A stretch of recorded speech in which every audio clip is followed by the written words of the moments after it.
Next speaker is g.J.W, who was also with Wedges and Aqua Explorer, and he will tell us about the online monitoring of microorganisms, and that's also, well, as a drinking water person, an interesting topic, because what we do is that we have we do analysis, and 2-3 days later we know, oh, this batch water was not good, if it was not good. So we're always very fond of people who are trying to make online analysis of these type of pathogens. I'm very curious what you will present to us.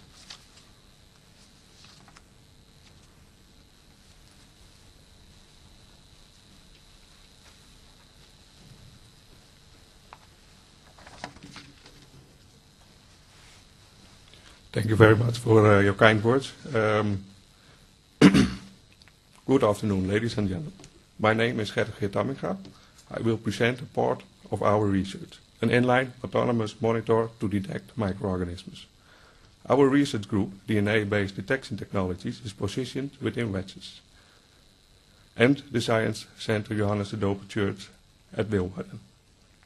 In this short presentation, I will focus on the need of monitoring, the current methods, results of the first aquascope and preliminary test of an inline measurements.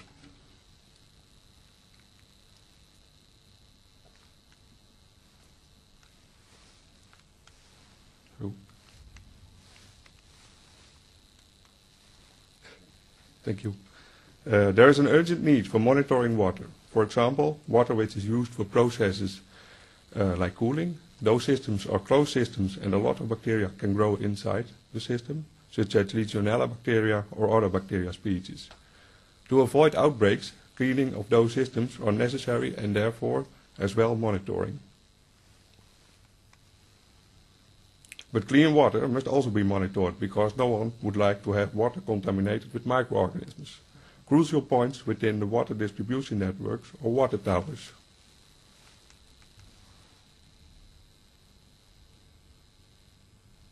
Those towers are accessible for bacterial contamination and therefore monitoring is needed. When detecting a high numerous bacteria count with a monitor system within a water tower, then the owner can rapidly respond to clean that system. Those examples are really important for human health. Therefore, the need for monitoring is urgent. So far, the measurements are done with classic count by dilution or concentrate the sample. Both of those techniques are time-consuming and laborious. There are also a lot of rapid methods to perform the analysis, such as PCR, ATP, staining with DNA, RNA dyes, or immunological, such as flow cytometry or solid phase cytometry. As well, various scanning devices for detecting bacteria are developed, such as the MuScan. These techniques are accepted and commonly used, but the disadvantage of those techniques are several preparations, such as qualified personnel for interpret the data or prepare the sample for analysis or detection. Those techniques are not yet suitable for an inline autonomous monitor system. To make an inline autonomous monitor system, we tested first the capability of the filter cytometry for detecting bacteria with DNA and RNA staining protocols. We used therefore a vacuum filtration set and a UV microscope. We found a correlation compared to the classic count method.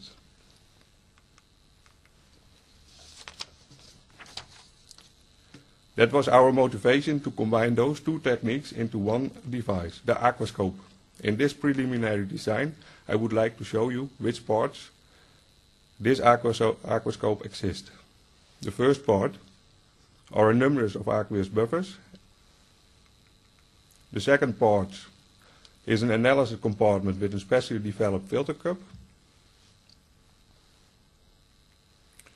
And the third part is an optical system with a camera. And the fourth part is a computer to process the data. The first generation aquascope is presented here. With this aquascope, we did our automated analysis and compared those results with the classic count. But first of all, I would like to talk about data processing. Because of the filter is not perfectly flat, the optical system produces after each analysis a stack of 200 images. This is shown at the left at A. These 200 images will be processed. But first of all, the focus area must be selected. This is shown at the middle at B. Also, the image must be converted into one image. This is shown on the right at C. To count the objects within a stack, a black and white image is needed. On the left side, a raw data image after selecting the focus area and cropping the 200 images into one image, and on the right side, a processed data image which is usable for counting the objects. To evaluate those processes, we developed 3 ways to process the data. Process A uses all the images and the set value for converting the image to a black and white image. Process B uses a protocol for selecting the focus area with one parameter and the set value for converting the image to a black and white image.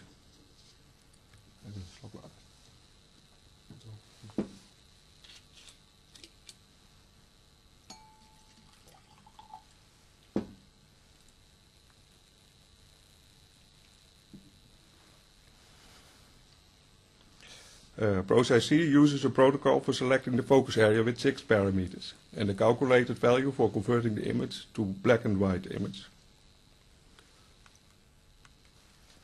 We made a lot of stacks and counted the objects manually as well as automated with the 3 different processes A, B and C. We compared those processes with a manual count. In this graph on the x-axis, the manual count is presented with the value of objects per image, and on the y-axis the automated count is presented with the value of objects per image. The open blue dots are of process A, and the red dots are of process B, and the green triangles are of process C. It is clear that we selected process C for further analysis.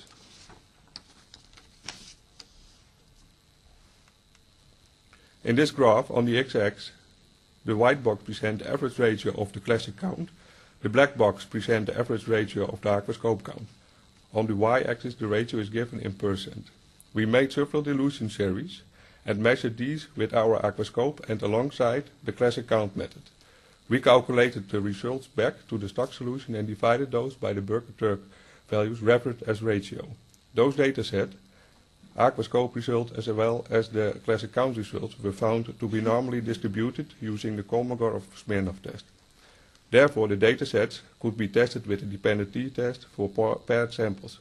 With 95% reliability, we concluded that the results obtained with the aquascope are identical to the results obtained with the classic count. Our latest model is based on the first aquascope, but this one has a great potential to be an inline autonomous monitor system. The specs of our latest aquascope model are: sampling can be done between 1 and 1000 milliliters. There is room for 18 analyses. Time for each analysis is approximately 2 hours. The detection is 4000 events per given volume, and if 1000 milliliters are filtrated, a minimum detection of 4 events per milliliter can be given.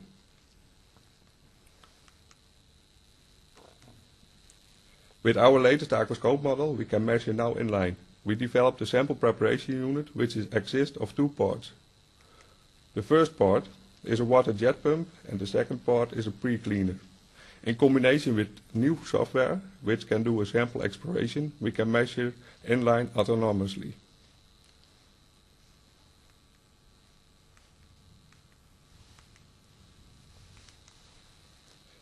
Nee, ik ga nog te snel. Sample exploration is an innovative feature which can decide if the filtrated volume is big enough for a statistical valid result. This statistical valid result is based on a homogeneous test which needs minimal 20 events per black and white image. For example, if the aquascope is filtrating 1 milliliter, The outcome must be more than 4,000 events per milliliter. If not, the software starts the protocol again automatically and filtrates 9 milliliters more on the same filter. This process will be repeated till a statistical valid result is given. Otherwise, after 1 liter, the outcome will be smaller than 4 events per milliliter. With those features, we did some preliminary tests within a water tower. This preliminary test results show us that we can create a basic line of bacteriological pollution.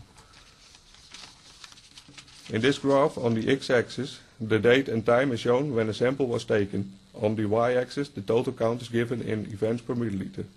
If the events per milliliter are increasing, then an outbreak of bacteriological pollution is a fact. With this given fact, the owner can rapidly respond to the due of this effect. I would like to emphasize the short period we measured, and within 1 day we measured 5 times. This kind of feature is necessary for an inline autonomous monitor system.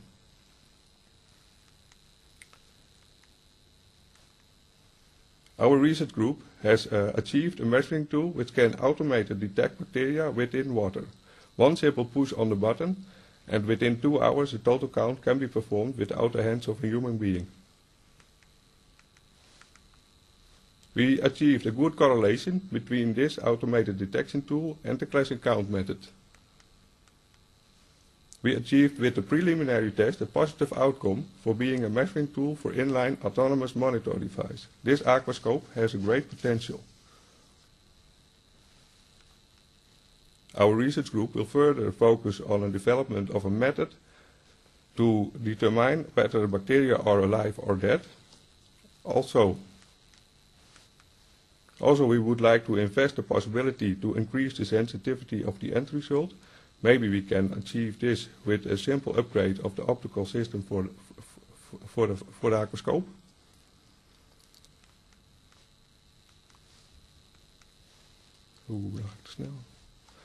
A self-decision system is the ultimate goal. We would like to see that the aquascope is a key role player in such a system.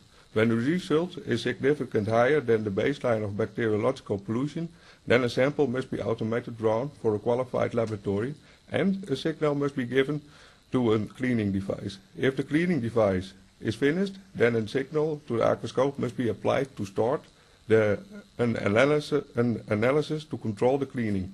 If the result is lower or back to its baseline, then the sampling will be proceed as normal.